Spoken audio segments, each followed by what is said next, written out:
येजबेल ने झूठे देवता बाल की पूजा को बढ़ावा दिया। यह एक ऐसा समय था जब सच्चाई को कुचला जा रहा था और परमेश्वर के भक्तों को खतरा था। लेकिन एलियाह डरे नहीं, वे परमेश्वर के लिए एक योद्धा की तरह खड़े हुए। एलियाह का जीवन चमत्कारों से भरा था। उन्होंने कई बार परमेश्वर की शक्ति को साबित किया। उनकी सबसे प्रसिद्ध घटना कारमेल पर्वत की है। वहां उन्होंने बाल के 450 पुजारियों को खुली चुनौती दी। उन्होंने एक बलि तैयार की और परमेश्वर से आग मांगी। और क्या हुआ?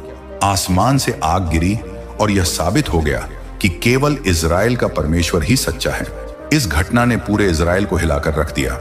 लोग एक बार फिर परमेश्वर की ओर मुड़े, लेकिन यह सिर्फ एक शुरुआत थी। एलियाह की सबसे बड़ी परीक्षा तब आई जब उन्होंने राजा अहाब को सीधे चुनौती दी। उन्होंने भविष्यवाणी की कि देश में 3.5 साल तक बारिश नहीं होगी, और ऐसा ही हुआ। सूखा पड़ा, भुखमरी फैली और लोग परेशान हो गए। इस दौरान येजबेल ने एलियाह को मारने की धमकी दी।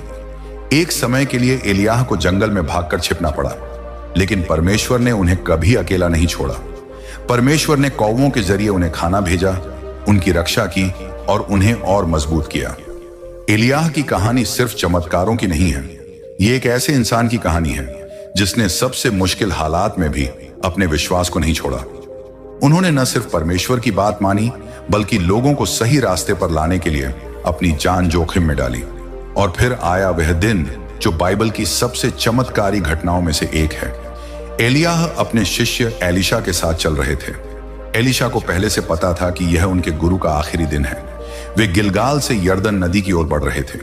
रास्ते में एलियाह ने अपनी चादर ली और नदी के पानी पर मारा। पानी 2 हिस्सों में बंट गया और दोनों सूखी जमीन पर चलकर पार गए। यह एक और चमत्कार था। फिर अचानक आकाश में एक आग का रथ प्रकट हुआ जिसमें आग के घोड़े थे। एक बवंडर के साथ एलियाह उस रथ में सवार होकर सीधे स्वर्ग चले गए। सोचिए कितना अद्भुत और रोमांचक दृश्य रहा होगा। एलीशा ने अपनी आंखों से देखा कि उसका गुरु बिना मरे स्वर्ग की ओर उड़ गया। बाइबल कहती है एलियाह बवंडर में स्वर्ग को गए। कोई मृत्यु, कोई दर्द, बस एक चमत्कारी विदाई। एलियाह की कहानी हमें साहस और निष्ठा की मिसाल देती है। उन्होंने अकेले ही एक पूरे देश की गलत परंपराओं को चुनौती दी। उनकी कहानी हमें बताती है कि जब हम सच्चाई के लिए खड़े होते हैं तो परमेश्वर हमें कभी अकेला नहीं छोड़ता।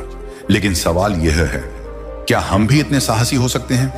क्या हम भी अपने विश्वास के लिए ऐसी हिम्मत दिखा सकते हैं जैसे एलियाह ने दिखाई?